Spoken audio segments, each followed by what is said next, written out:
रामपुर नाम के एक छोटे से गांव में मोहन नाम का एक गरीब लड़का रहता था। उसके परिवार में उसके साथ उसके बूढ़े माता पिता रहते थे। सोहन का परिवार बहुत ही गरीब था। उनके पास ना तो कोई जमीन थी, नहीं खाने के लिए कोई साधन था। सोहन दिन भर मजदूरी करता और उससे जो कुछ भी कमा पाता उसी से अपने पूरे परिवार का पेट भर लेता। यह देखकर सोहन के माता पिता बहुत दुखी होते। हमारे पास ना अपना घर है और ना ही अपनी कोई जमीन। हमारा बेटा दिन भर दूसरों के खेतों में मजदूरी करता है और उसके बदले भी उसे बहुत कम पैसे मिलते हैं।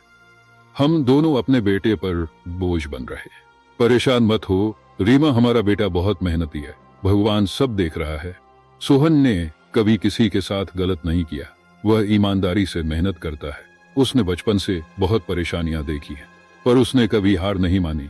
एक दिन हमारा बेटा भी बहुत धन कमाएगा और उसकी सारी परेशानियां दूर हो जाएंगी। सोहन हमेशा सोचता था कि आज भले ही उसकी किस्मत उसका साथ ना दे रही हो, पर उसे यकीन था कि अगर वह मेहनत करता रहेगा तो एक दिन उसका भाग्य भी बदलेगा और उसकी सारी परेशानियां खत्म हो जाएंगी। एक दिन सोहन लालाराम जमींदार के खेत पर काम कर रहा था। लालाराम पास के एक पेड़ के नीचे बैठा था। सोहन अपने काम में लगा हुआ था। तभी उसने देखा कि लालाराम बहुत ही उदास है और गहरी चिंता में डूबा हुआ है। लालाराम को उदास देख मोहन तुरंत लालाराम के पास गया और बोला, क्या हुआ मालिक, आप बहुत उदास लग रहे हैं। मुझे ऐसा लग रहा है जैसे आप किसी गहरी चिंता में हैं। कुछ हुआ है? मुझे बताइए, क्या पता मैं आपकी कोई सहायता कर सकूं। सोहन की बात सुनकर लालाराम को गुस्सा आ गया और वह सोहन से गुस्से में बोला, अरे तू मेरी क्या सहायता करेगा? तू खुद अपनी सहायता कर सकता है क्या? अगर तू किसी की सहायता करने के काबिल होता तो क्या तुझे 2 वक्त के खाने के लिए आज मेरी जमीन पर काम करने की जरूरत पड़ती? चल यहाँ से जा, अपना काम कर और मुझे परेशान मत कर। सेठ जी, ऐसा नहीं है, यह सब वक्त वक्त की बात है। सब किस्मत का खेल है और इंसान को अपनी मेहनत पर विश्वास रखना चाहिए। आज भले ही किस्मत मेरे पक्ष में ना हो, लेकिन अगर मैं ईमानदारी और लगन से मेहनत करता रहूंगा तो किस्मत भी एक दिन मेरी तरफ झुक जाएगी। मेहनत और धैर्य से तकदीर के दरवाजे खुलने में देर हो सकती है, लेकिन मेहनत कभी बेकार नहीं जाती। मोहन की बात सुनकर लालाराम बहुत प्रसन्न हुआ। अरे सोहन, तेरे विचार तो बहुत अच्छे हैं। तेरी बातें सुनकर मन को एक सुकून सा मिला है। इतनी परेशानियों में भी तू अपनी जिंदगी खुश होकर काट रहा है। सेठ जी, यह सब मेरे पिता की सीख है। जब भी मैं किसी चीज के लिए अपने पिता से जिद करता था तो मेरे पिता हमेशा मुझे यही समझाते थे, बेटा सोहन, हमारे पास इतना धन नहीं है कि मैं तेरी हर इच्छा पूरी कर सकूं, लेकिन एक बात हमेशा याद रखना, जिंदगी भी मौसम की तरह होती है। कभी यह धूप की तरह खुशियों से भरी होती है, कभी ठंड की तरह कठिनाइयां लाती है और कभी बारिश की तरह परेशानियां आती है। लेकिन जैसे हर मौसम बीत जाता है वैसे ही जिंदगी के मुश्किल हालात भी गुजर जाते हैं। बस धैर्य और हिम्मत बनाए रखना जरूरी है, क्योंकि एक दिन सब कुछ ठीक हो ही जाता है। अरे वाह, लगता है तेरे पिता बहुत ही नेक इंसान है। किसी दिन मैं भी उनसे जरूर मिलूंगा। मालिक, क्या हुआ है? आप एक बार मुझे साफ साफ बताइए, क्या पता आपकी परेशानी का कोई हल मिल ही जाए। अरे सोहन, मैं एक बहुत बड़ी परेशानी में फंस गया हूँ। मुझे अपनी परेशानी का कोई भी हल नजर नहीं आ रहा है। सेठ जी, एक बार मुझे बताइए तो क्या पता आपकी परेशानी का कोई हल निकल ही जाए। सोहन, हमारे गांव में मेरे पिता की एक पुश्तैनी जमीन थी जो काफी पीढ़ियों से हमारे पास थी। उस पर मेरा और मेरे भाई का हक है, पर हमारे गांव के ही 2 बाप बेटों ने उस पर कब्जा कर लिया है। मैं पुलिस थाने में केस दर्ज कराने की सोच रहा था, लेकिन गांव के बहुत बड़े बड़े लोग उनके साथ हैं। मैं कितनी भी कोशिश कर लूं, लेकिन मैं उन लोगों का कुछ नहीं बिगड़ पाऊंगा। अब तो उन लोगों ने उस जमीन पर खेती भी शुरू कर दी। मेरे पिता की पुश्तैनी जमीन मेरे हाथों से छीनी जा रही है, इसलिए मैं बहुत परेशान हूँ। मुझे समझ नहीं आ रहा मैं अब क्या करूँ। आप सही कह रहे हैं सेठ जी, अगर आप कानून का सहारा लेकर भी अपनी जमीन को वापस लेने की कोशिश करेंगे तो भी आप उनका कुछ नहीं कर पाएंगे। हाँ सोहन, अब तू ही बता, मैं अब क्या करूँ? मैं तो सोच सोच कर परेशान हो गया हूँ। मेरी पुश्तैनी जमीन छीनी जा रही है और मैं कुछ भी नहीं कर पा रहा। सोहन ने कुछ देर सोचा और कहा, मालिक आप चिंता मत कीजिए, हर परेशानी का कोई ना कोई हल जरूर होता है। अगर आप चाहे तो एक तरीका है जिससे आप अपनी जमीन वापस पा सकते हैं। अगर ऐसा कोई तरीका है तो जल्दी बताओ सोहन, वह क्या तरीका है? सोहन ने लाला राम को अपनी सारी तरकीब पूरी तरह समझा दी। तरकीब सुनकर लाला राम मोहन से कहता है, अरे वाह सोहन, तू तो बहुत समझदार है, तूने तो बहुत अच्छी तरकीब बताई है। ऐसे तो मेरी जमीन मुझे जरूर मिल जाएगी, मैं तुझसे वादा करता हूँ। अगर तेरी यह योजना सफल हुई तो मैं अपनी जमीन का एक हिस्सा तेरे नाम कर दूंगा। अरे मालिक, आप ऐसा क्यों कह रहे हैं? आप मेरे मालिक हैं, आपकी वजह से मुझे अपने घर के लिए 2 वक्त का खाना मिल जाता है। आपकी मदद करना तो मेरा फर्ज है, मुझे आपकी जमीन नहीं चाहिए, ठीक है? सोहन तुम बहुत नेक इंसान हो, कल से तुम इस काम पर लग जाओ। सोहन फिर से खेत में अपने काम पर लग जाता है। अगले दिन सोहन जगत और विनोद नाम के उन बाप बेटों के पास पहुंच जाता है जिन्होंने लाला राम की जमीन पर कब्जा कर रखा था। नमस्कार सेठ जी, मैं यहाँ से गुजर रहा था तो पास के लोगों ने बताया कि आपके यहाँ काम के लिए मजदूर की जरूरत है। क्या आपके यहाँ मुझे भी कोई काम मिल सकता है? अरे अरे, कौन हो तुम? तुमसे किसने कह दिया कि यहाँ मजदूर की जरूरत है? यहाँ किसी मजदूर की जरूरत नहीं है।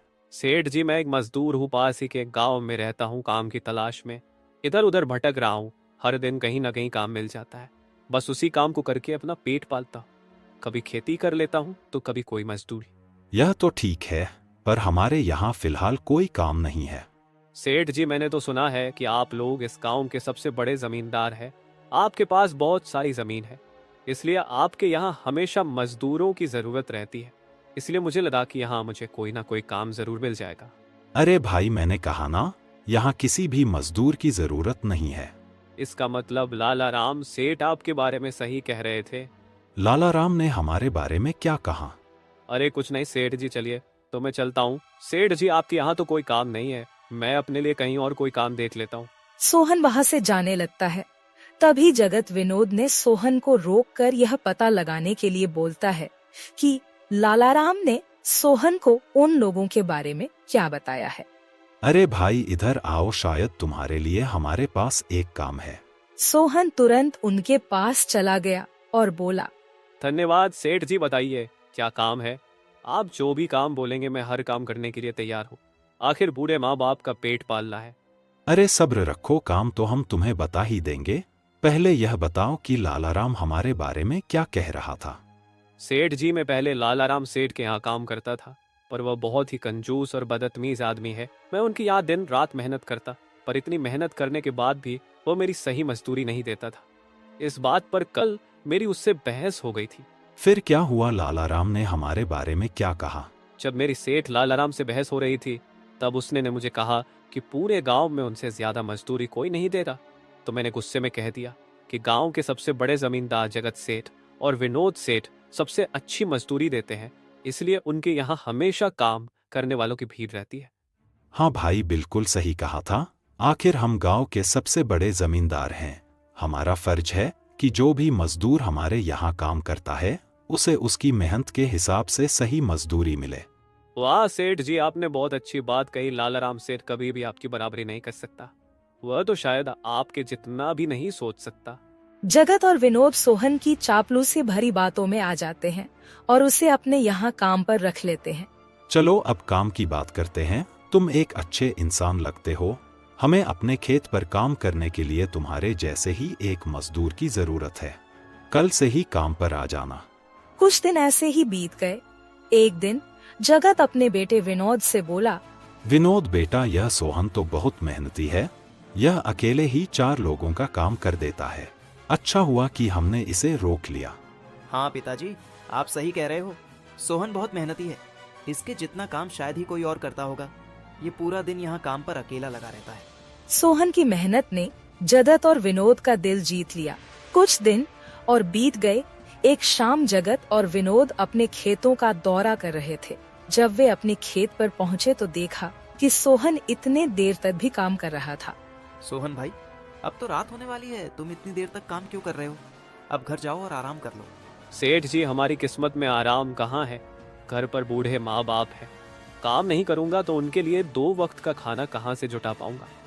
घर पर बैठकर आराम करने से अच्छा है कि मैं काम करूं। इस तरह मेरा मन भी लगा रहता है। तुम बहुत मेहनती हो सोहन, आज का काम यहीं छोड़ दो और घर जाकर आराम करो। नहीं सेठ जी, इसकी कोई जरूरत नहीं है। मैं काम करने में खुश हूँ। आप लोग जाइए, मैं ठीक हूँ। ठीक है सोहन, फिर हम जाते हैं। जब तुम्हारा मन करे काम खत्म करके अपने घर चले जाना, ठीक है। इसके बाद जगत और विनोद खेत को सोहन के भरोसे छोड़कर चले गए। अगली सुबह जब विनोद और जगत अपने खेत पर लौटे तो देखा कि वहाँ पुलिस खड़ी है। पुलिस को देखकर दोनों दौड़ते हुए आए और पूछा, क्या हुआ थानेदार साहब, आप यहाँ क्या कर रहे हैं? क्या यह जमीन तुम दोनों की है? हाँ थानेदार साहब, यह जमीन हमारी है, हमारे पास इसके कागजात भी हैं। फिर तो तुम दोनों को ले जाकर जेल में डालना ही पड़ेगा। यह क्या कह रहे हैं थानेदार साहब, हम कुछ समझे नहीं, आप क्या कहना चाह रहे हैं? अभी तुम दोनों बहुत अच्छे से समझ जाओगे। वह देखो तुम्हारी जमीन से क्या निकला है। थानेदार के कहते ही दोनों बाप बेटे जब पलट कर देखते हैं तो वहाँ उनकी जमीन में एक लाश दबी हुई थी जिसमें सिर्फ कंकाल बचा था। यह देखकर दोनों बाप बेटे डर जाते हैं। थानेदार साहब, यह किसकी लाश है और यह हमारे खेत में कहाँ से आ गई? अब बहाने मत बनाओ, पहले लोगों को मारो फिर उन्हें अपनी जमीन में गाड़ दो और अब कह रहे हो कि यह क्या है? नहीं थानेदार साहब, हमें नहीं पता कि यह सब क्या है। यह लाश यहाँ कैसे आई, हमें कुछ नहीं पता। अब झूठ मत बोलो, अगर फांसी नहीं हुई तो कम से कम तुम दोनों को उम्र कैद की सजा तो जरूर मिलेगी। फांसी और उम्र कैद की बात सुनकर दोनों बाप बेटे डर गए और थानेदार के सामने गिड़गिड़ाने लगे। थानेदार साहब, हम इस लाश के बारे में कुछ नहीं जानते। हमें नहीं पता यह लाश किसकी है और इसे यहाँ कौन गाड़ कर चला गया। इस मामले से बचने के लिए दोनों ने कुछ तरकीब सोचनी शुरू की। तभी सोहन वहाँ आ जाता है। अरे सेठ जी, यह पुलिस यहाँ क्यों आई है? क्या हुआ है? सोहन देखो, पता नहीं कहाँ से हमारी जमीन में यह कंकाल आ गया है। मालिक, यह कंकाल यहाँ कहाँ से आ गया? ये तो बहुत गंभीर बात है। हाँ सोहन, पता नहीं यह कंकाल यहाँ कहाँ से आया है और थानेदार साहब को लगता है कि इसे हमने यहाँ मारकर गाड़ा है। अब तू ही कोई उपाय सोच जिससे हम इस परेशानी से बच सके।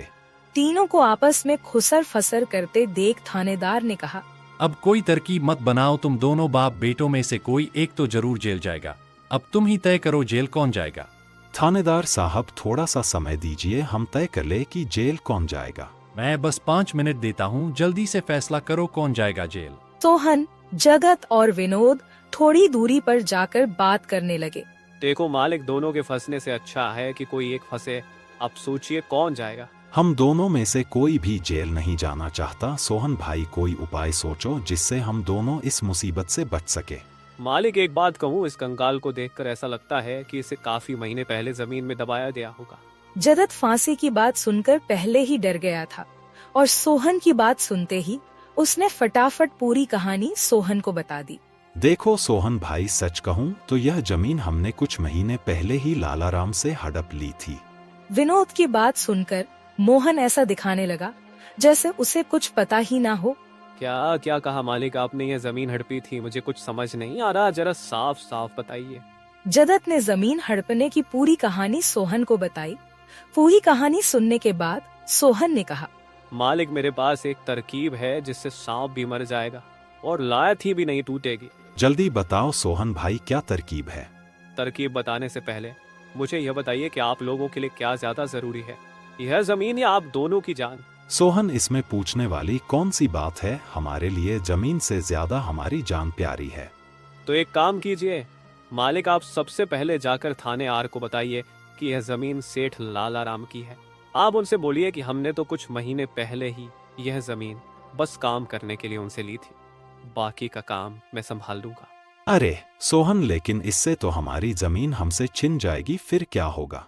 नहीं मालिक, शायद आप मेरी तरकीब समझ नहीं पाए। जब आप थानेदार को बताएंगे कि यह जमीन सेठ लालाराम की है तो पुलिस किसे गिरफ्तार करेगी?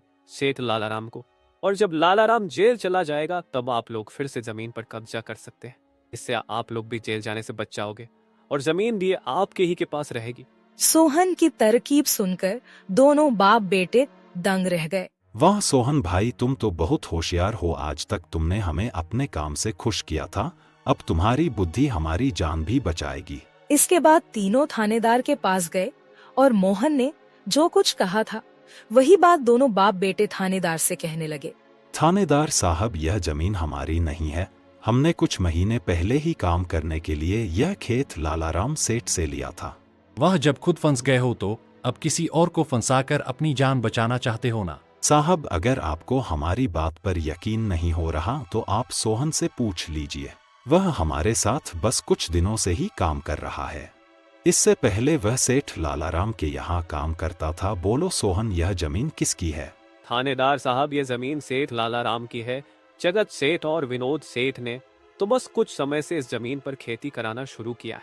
सोहन की बात सुनकर थानेदार ने सोहन से कहा, सेठ लालाराम को बुलाने के लिए कहो। सोहन, तुम एक काम करो, जाओ और सेठ लालाराम को बुलाकर लेकर आओ। सोहन तुरंत जाकर सेठ लालाराम को बुला लेता है, परंतु लालाराम अपने साथ गांव के सरपंच को भी अपने साथ ले आता है। यहाँ क्या हो रहा है? यहाँ इतने लोग क्यों जमा है? देखिए सरपंच जी, इन दोनों की जमीन से एक कंकाल निकला है और अब यह लोग कह रहे हैं कि यह जमीन इनकी नहीं है बल्कि सेठ लालाराम की है। थानेदार ने सरपंच जी को पूरी कहानी सुना दी। अपने आप को फंसा देख जगत ने सरपंच से कहा, नहीं सरपंच जी, यह जमीन हमारी नहीं है। हम यहाँ बस कुछ समय से काम कर रहे हैं। आप हमारे मजदूर मोहन से पूछ लीजिए। हाँ थानेदार साहब, यह जमीन सेठ लालाराम की है। मैं कैसे मान लूं कि यह जमीन लालाराम की है? हमारे यहाँ का थानेदार तो कह रहा था कि इस जमीन पर कोई केस चल रहा है और इस जमीन पर तुम्हारा कब्जा था, और अब तुम कह रहे हो कि यह जमीन लालाराम की है। नहीं साहब, हमने लालाराम के साथ धोखा किया था। हम बस इस जमीन को हड़पना चाह रहे थे, लेकिन अब हमें यह जमीन नहीं चाहिए। अगर आप चाहें तो हम केस भी वापस ले लेंगे। थानेदार साहब, आप जाइए, बाकी का काम अब हम संभाल लेंगे। सरपंच के कहने पर थानेदार वहाँ से चला जाता है। सरपंच ने लालाराम से कहा, अब बताओ, यह कंकाल यहाँ कैसे आया? तुमने किसे मारकर यहाँ गाड़ा है? अरे साहब, यह तो नकली कंकाल है। इन दोनों ने मिलकर मेरी जमीन हड़प ली। मैंने और मोहन ने मिलकर यह तरकीब सोची थी ताकि इन दोनों से सच निकलवा सकें। लालाराम की बात सुनते ही दोनों बाप बेटों के पैर तले जमीन खिसक गई। यह हम दोनों की साजिश थी, इन लोगों के मुंह से सच निकलवाने के लिए। सोहन को इस योजना में शामिल देखकर दोनों बाप बेटों को समझ आ गया कि यह सब सेठ लालाराम और मोहन की मिली भगत थी। दोनों बाप बेटों के पास अपनी गलती मानने के सिवा कोई चारा नहीं था। हमें माफ कर दीजिए सरपंच जी, हम लालच में आ गए थे। हमें माफ कर दीजिए। हम आज के बाद यह गलती कभी नहीं करेंगे और यह जमीन भी सेठ लालाराम को वापस दे देंगे। जगत और विनोद दोनों सरपंच और सेठ लालाराम से माफी मांगने लगे।